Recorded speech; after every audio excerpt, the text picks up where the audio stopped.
O futebol ainda é considerado o esporte mais querido do mundo, e os muitos jogos que foram interrompidos pela pandemia foram sentidos por milhões de torcedores ao redor do mundo. Há muitos eventos marcantes ao longo da história no mundo do futebol, e mesmo fora do universo do futebol, como quando as tropas alemãs e britânicas cessaram as disputas por causa de uma partida amistosa de futebol. A Romênia estava na liderança perto do desfecho da Copa do Mundo de 1994. A Colômbia, que estava perto do fundo da tabela, era a próxima equipe a jogar para permanecer na competição. É importante lembrar que todos são apenas humanos. Você verá por que digo isso mais adiante no vídeo. Um homem muito poderoso na época que amava o futebol quase tanto quanto seu dinheiro era Dom Pablo, o notório senhor do contrabando dos anos 80, que praticamente governava a Colômbia, e com a quantidade de dinheiro que ele havia ganhado com o contrabando de pó, ele conseguia influenciar o mundo inteiro, tanto os jogos de azar quanto as partidas de futebol. A maioria dos negócios ilícitos de Dom Pablo era conduzida em Medellín, onde ele investiu uma grande parte de sua fortuna na construção de estádios e no financiamento de equipes colombianas como o Atlético Nacional e o Independiente de Medellín. Saudações guerreiros e guerreiras, sejam todos muito bem-vindos ao canal. Hoje eu vou contar para vocês um pouco da história que ficou marcada na Colômbia, que foi a queda do Andrés, um grande jogador colombiano que infelizmente marcou um gol contra, e esse gol contra foi sua sentença fatal. Então, se você gosta desse tipo de conteúdo, já solta o dedo no like. Se você não é inscrito, já se inscreve e ativa o sino. E também considere se tornar membro aqui do canal, porque é um valorzinho de R$ 4,99 que nos ajuda a manter de pé o canal. Agora, dito tudo, eu espero muito que vocês curtam o EP. E é isso aí, família! Bora pro vídeo!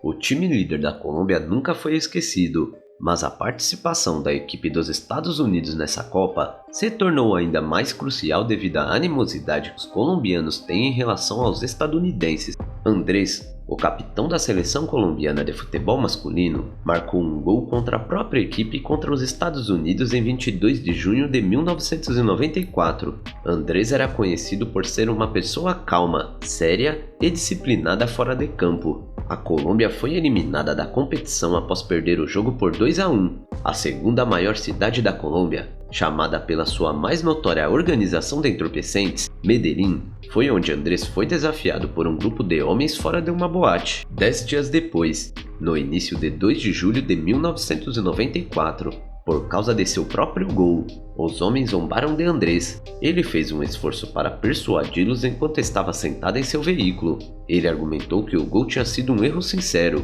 Ele insistiu em ser respeitoso. Um dos homens sacou um revólver calibre 38 e acabou com Andrés, cravando 6 balas nele. A cada disparo, o homem gritava gol.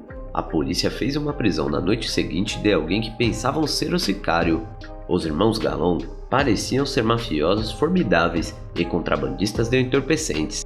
Empregados por Humberto Castro Muiz como seu guarda-costas e motorista, os irmãos Galón supostamente perderam muito dinheiro apostando nos jogos na Copa do Mundo da Colômbia. Acredita-se que os Galón tenham dado a ordem para acabar com Andrés, em vingança pelo seu próprio gol, mas a acusação não conseguiu provar isso, ou foram persuadidos a não tentar, e mesmo eles recebendo uma pena de 43 anos de prisão, apenas 11 anos foram cumpridos quando eles foram liberados por bom comportamento. Como os irmãos mais jovens tinham fortes laços políticos, cada um cumpriu alguns meses de prisão por tentar encobrir a execução. Milhares de colombianos compareceram ao funeral de Andrés, seguindo o carro que levava seu corpo a uma distância de 10 km até o cemitério. A segunda rodada da Copa do Mundo estava apenas começando nos Estados Unidos quando sua prisão tardia ocorreu. Estima-se que 120 mil pessoas tenham comparecido ao funeral de Andrés em 3 de julho de 1994. O aniversário de sua queda ainda é lembrado em partidas na Colômbia a cada ano. Agora, vamos a uma rápida retrospectiva.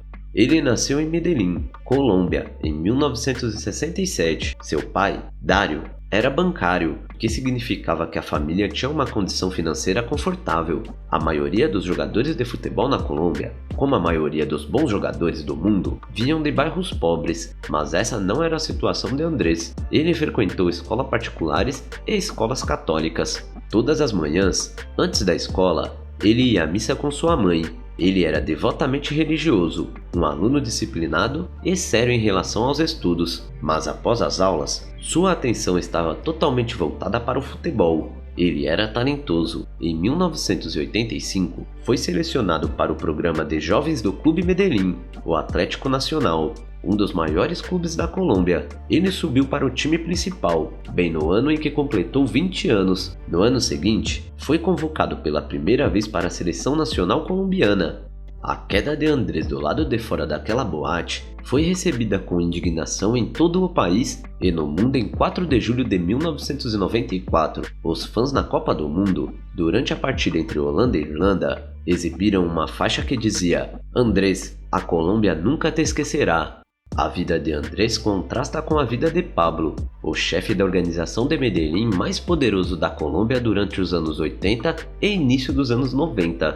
Esta foi uma época em que as organizações colombianas mais ou menos governavam o país, e a nação estava cada vez mais do lado deles. Andrés e Pablo não tinham nenhuma relação, eles apenas compartilhavam o mesmo sobrenome. Apesar de não estarem conectados, estavam vinculados. Pablo, um grande fã de futebol, financiava efetivamente o Nacional na década de 1980, o que tornava Andrés, de fato, seu funcionário. O futebol era um esporte em que muitos capos colombianos frequentavam, tanto para fins recreativos quanto para lavagem de dinheiro. O dinheiro investido pelas organizações no futebol ajudou a Colômbia a se tornar uma nova força proeminente no esporte na década de 1980. Estrelas colombianas de uma nova geração começaram a surgir. Andrés estava entre os jogadores mais queridos, mas havia outros, como o carismático Carlos Valderrama e o extravagante René Higuita. Esses jogadores puderam permanecer na Colômbia e jogar juntos graças ao melhor treinamento, instalações, campos, treinadores e salários. Eles se destacaram muito em 1989, quando o time de Andrés, o Atlético Nacional, conquistou a Copa Libertadores. Além disso, era meio que esperado que os jogadores se tornassem amigos dos capos líderes das organizações. Algumas informações mencionam que os principais talentos do país eram levados à propriedade de Dom Pablo. Lá, organizavam partidas de futebol privadas para os mais altos funcionários da organização. Eles eram efetivamente usados como peões no sistema, enquanto a Colômbia mergulhava em uma disputa civil entre a organização e o governo, bem como entre as próprias organizações. Em 1994, aos 24 anos, Andrés era um dos atletas mais queridos da Colômbia. Quando a Copa do Mundo masculina de 1994 começa nos Estados Unidos, ele atuou como capitão da equipe, possuía muitos contratos de patrocínio e aparecia em inúmeros comerciais. No início de 1994, Dom Pablo já havia caído, alvejado no final de 1993. Isso não tornou a Colômbia mais segura, pelo contrário, tornou a Colômbia ainda mais caótica, porque agora todos os menores capos estavam lutando pelos restos de Pablo. A imagem internacional da Colômbia estava mais ou menos arruinada. Era chamada de a capital das quedas, dos atentados, dos raptos e do medo profundo. Isso causava muita angústia em Andrés. Ele se preocupava com seu país. Ele era uma pessoa muito ponderada. Todos concordavam com isso. Tranquilo e ponderado, ele refletia sobre a relação entre o futebol e a vida. Ele queria que o futebol mostrasse às pessoas uma maneira melhor de viver. Um de seus amigos, o jornalista diplomata César, disse que Andrés via o futebol como uma escola de vida para ensinar valores e tolerância. Andrés diria mais tarde em uma entrevista que temos apenas duas opções: ou permitimos que a raiva nos paralise e a violência continue, ou superamos e fazemos o nosso melhor para ajudar os outros. E essa era a escolha de Andrés. A nação estava passando por um inferno, mas a seleção nacional estava em ótima forma. Nos anos que antecedem 1994, eles derrotaram praticamente todos. Venceram a seleção do nosso país, assim como também a Argentina por 5-0, em uma partida de qualificação para a Copa do Mundo, realizada em Buenos Aires. Os jogadores foram ovacionados de pé pelos deslumbrantes fãs argentinos. Os donos da casa foram ovacionados de pé pelos deslumbrantes fãs argentinos. Porém, não deu para os argentinos, e a torcida ficou no chororô. Pelé uma vez foi perguntado sobre quem ele gostava no torneio,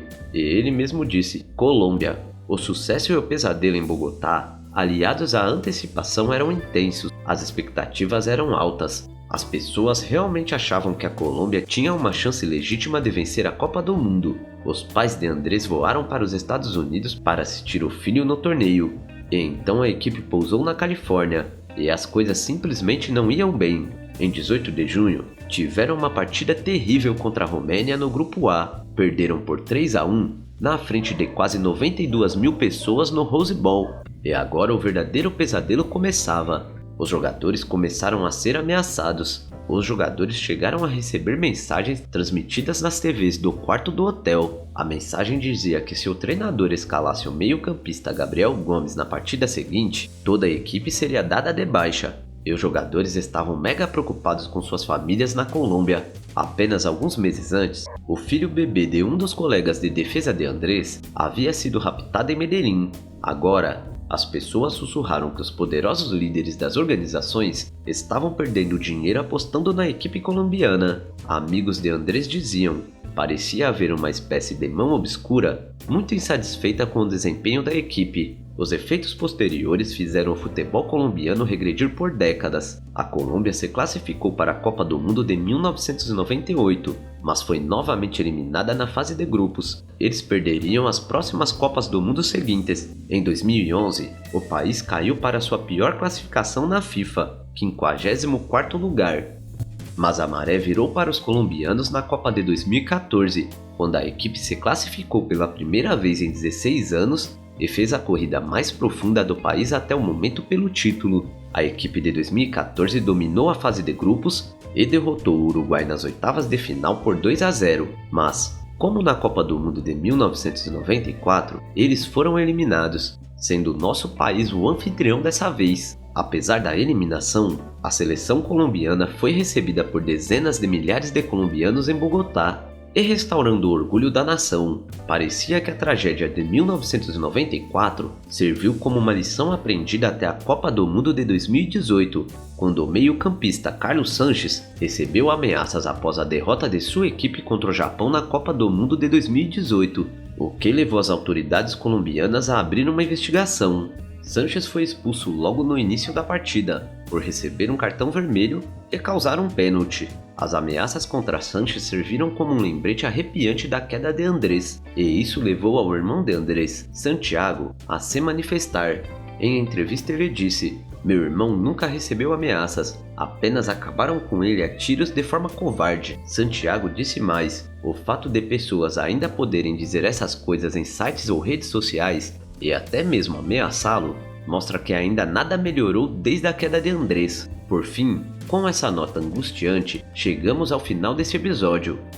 Bom galera, o que vocês acharam sobre a história de Andrés? Essa foi uma história muito triste, né? Que mostra a real influência e o poder que esses capos tinham na Colômbia, e na verdade que ainda possuem, porque isso que aconteceu com o Sanches também não deveria ter acontecido, né? Mas as organizações e o submundo ainda continuam ativo e de forma mais próspera e poderosa do que nunca. Bom, enfim, deixa aqui embaixo nos comentários que eu quero saber a opinião de vocês. E você que ficou comigo até agora, não esquece de deixar um like, se inscrever e também ativar o sininho para não perder nenhum de nosso conteúdo.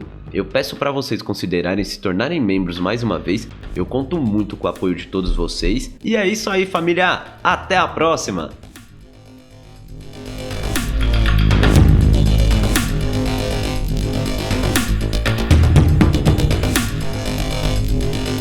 Salve família! Se você acompanha e gosta do meu trabalho, eu preciso muito da ajuda de vocês. Dá um pulo lá no Apoia-se e se torne um de nossos investigadores daqui do canal. E para os apoiadores do canal, vão ter diversos brindes para vocês, meus amigos. Então, se você quer que esse conteúdo continue rolando, dá um pulo lá no Apoia-se e se torne um de nossos investigadores daqui do canal. Valeu, família!